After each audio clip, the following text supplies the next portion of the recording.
pangangailangan ng iyong lingkod. Financially, materially, physically, spiritually. So, nawa ang armor of God sa kanyang buhay upang hindi makapanay ang mga palaso ni Satanas. At we pray ang lahat ng fruit and gifts of the Holy Spirit ay kumilos na may kapangyarihan sa kanyang katawan, Espiritu at kaluluwa.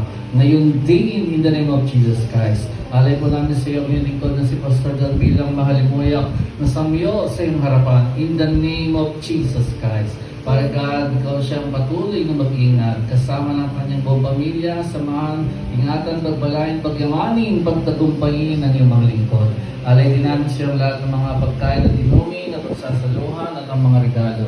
Gasan din ang lahat ng mga pagkain at inumin sa pangalan at dugo ng Panginoong Jesucristo. Pinuputol namin lahat ng atasya ng galis sa mga gumawa ng benta, humingi po na nalangin, di kalagad-lugod. We rebuke the devil and the curse. Depart!